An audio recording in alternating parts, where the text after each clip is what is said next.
अधिनायक जय हे भारत भाग्य विधाता। पंजाब सिंध गुजरात मराठा द्राविड़ उत्कल बंगा, विंध्य हिमाचल यमुना गंगा, उज्जल जलधि तरंगा। तब शुभ नामे जागे, तब शुभ आशीष मांगे, गाहे तब जय गाथा, जन गण मंगलदायक जय हे भारत भाग्य विधाता। जय हे जय हे जय हे जय जय जय जय हे। द्रोण पर्वत पर फहराया तिरंगा, अगला लक्ष्य हिमालय पर्वत। जी हां, बता दें गोरखपुर 9 प्राइवेट लिमिटेड के निर्देशक व रोटरी क्लब गोरखपुर मिटाउन के पूर्व अध्यक्ष सचिव राजकुमार बथवाल ने 62 वर्ष की आयु में वह काम किया जिसे करने के लिए लोग बड़ी मुश्किल से हिम्मत जुटा पाते हैं। निर्देशक राजकुमार ने बताया कि मेरे मन में रहता है कि कुछ कर के दिखाओ, एडवेंचर का बहुत शौक है मेरी, इसी जिज्ञासा को देखकर मेरे मित्र ने पहाड़ों की ऊंचाइयों को छूने के लिए कहा। दोस्त की बात दिल छू गई और पहाड़ों पर कैंपेन करने का मन बना लिया। इस बार उत्तराखंड के द्रोण पर्वत 12,500 फीट बर्फीले पहाड़ पर जाना जिंदगी का एक अनोखा एहसास रहा। बर्फीले पहाड़ पर एक कदम चलना 1 किलोमीटर चलने के बराबर है। कदम बढ़ाते ही पहला कदम 4 फीट बर्फ में धंस जाना, फिर काफी मशक्कत के बाद निकालना और अगला कदम बढ़ाना, ये जीवन का नया अनुभव रहा। कुंवारी पास झंडी टॉप पर पहुंचकर अपने भारतवर्ष का झंडा फहराकर राष्ट्रगान गाना मेरे शरीर में एक नई ऊर्जा भर गया, जिससे रास्ते की तमाम कठिनाइयों और तकलीफों को एक पल में ही मैं भूल गया। ये तीसरी बार था जो मैंने पहाड़ों पर कैंपेन किया। अलग लक्ष्य हिमालय पर्वत पर झंडा फहराना है। देखिए, हमारा अनुभव, मेरे एक मित्र हैं, उन्होंने बोला कि आपको ये करना चाहिए, आपको अच्छा लगेगा। मेरी उम्र भी 62 साल की हो गई है, तो मन में हमारे हमेशा रहता है कि कुछ करके दिखलाओ।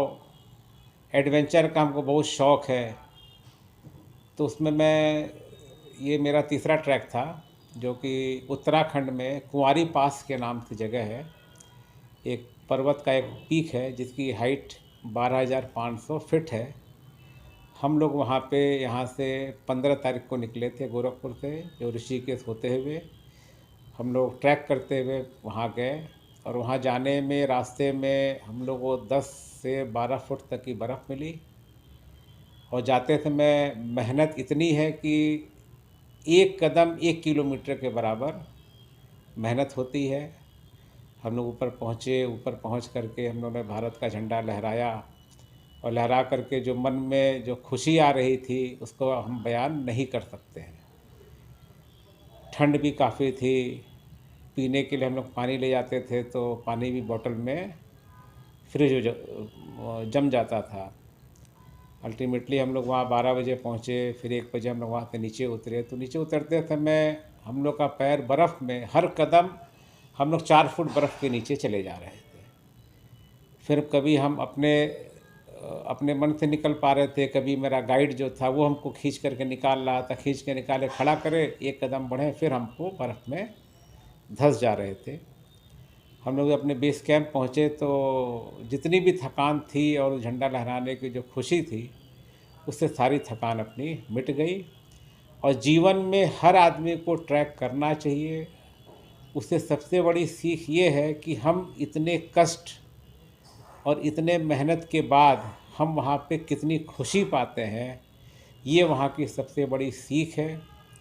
नंबर 2, आप जिस भी भगवान को मानते हैं, चाहे वो हिंदू है, चाहे मुसलमान है, चाहे किसी भी धर्म का हो, और जिस भी देवी देवता को मानता है, वो वहाँ पर पीक पे खड़ा होकर जब देखेगा तो उसको साक्षात वो देवी देवता उनको नज़र आएंगे। ये हमारा वादा है। जो जाएगा, टेस्ट करने के लिए नहीं, जो जाएगा और मन से याद करेगा, तो जो हनुमान को मानता है, हनुमान जी वहाँ साक्षात नज़र आएंगे। जो कृष्ण को मानता है, कृष्ण भगवान वहाँ साक्षात नज़र आएंगे। इस बात की हमारी गारंटी है।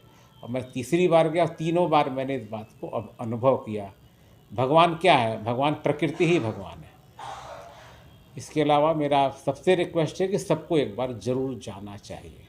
जय हिंद, जय जैसा भारत। कि आप मैदानी इलाके के हैं और वहाँ पर्वतीय इलाके में बर्फ वाली, तो क्या रहा वहाँ के लोगों की स्थिति कैसी रही, क्या अनुभव रहा? नहीं, वहाँ पे देखिए जी, हमारे इस ग्रुप में हम लोग 4 लोग थे और 2 मेरे साथ गाइड थे। और चीज़ें देखिए जी, वहाँ जा कर के मेरे मन में बहुत उमंग है, जोश था, तो गया, हमको तो भाई बहुत अच्छा लगा। यहाँ पे तो भाई अपना परिवार है, सब कुछ है। परिवार वाले हमको जाने को बोलते भी नहीं है, मगर मन में उमंग में हम गए। और हमारा मन इतना है कि हमने अपना एक प्रोग्राम बना रखा है, एक मन में दृढ़ संकल्प कि अक्टूबर में हम एवरेस्ट बेस कैंप भी हम जाएंगे। ये मेरा, भगवान ने अगर साथ दिया और शरीर ने साथ दिया तो मैं एवरेस्ट बेस कैंप भी जाएंगे, जिसकी हाइट आज के दिन 17,800 फीट है। वो वहाँ पर हम जाने की हम अपनी पूरी तैयारी कर रहे हैं। इस ट्रैक में जा कर के, इस ट्रैक में मेरा जाने का मेन यही था कि हम क्या एवरेस्ट बेस कैंप के लिए मैं तैयार हूँ, मगर हमको अभी भी लगता है मुझे कुछ और मेहनत करनी पड़ेगी, तब हम एवरेस्ट बेस कैंप तक क्या पहुँच इसके जाएंगे। लिए कोई खास तैयारी, कोई ट्रेनिंग? ट्रेनिंग कुछ नहीं, ट्रेनिंग बस आपको ये है कि आपको सवेरे उठिए, प्राणायाम करिए, एक्सरसाइज करिए, दौड़िए।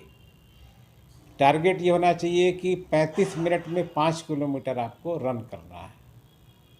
अब जैसा कि सर वहाँ पे सांस लेने में भी काफ़ी दिक्कत है नहीं, सांस होती है। लेने में दिक्कत आती है तो उसका सबसे बढ़िया इलाज यही है कि आप प्राणायाम करिए। जब भी आपको लगे सांस से, आप खड़े हो जाइए और लंबी सांस अंदर खींचिए और लंबी सांस बाहर निकालिए, तो आपका ठीक होगा। हालांकि हम लोग के साथ जो मेरे गाइड होते हैं वो ऑक्सीजन सिलेंडर ले के चलते हैं। कल को यदि बीच में कुछ भी प्रॉब्लम आ जाए तो उनकी पूरी रिस्पॉन्सिबिलिटी होती है कि वो हमको रेस्क्यू करके हेलीकॉप्टर से वो हमको नीचे तक लाएंगे। हम लोग जाते हैं तो हम फुल्ली इंश्योर्ड जाते हैं वहाँ पे। जो कंपनी ले जाती है, कंपनी का नाम इंडिया हाइक है, वो फुल्ली इंश्योर्ड हम लोग को ले जाती है, इसलिए कोई डर नहीं है। और बहुत मज़ा आता है, मतलब जीवन का हमको इससे बड़ा सुख, इससे अधिक आनंद हमको जीवन में कभी भी नहीं आया।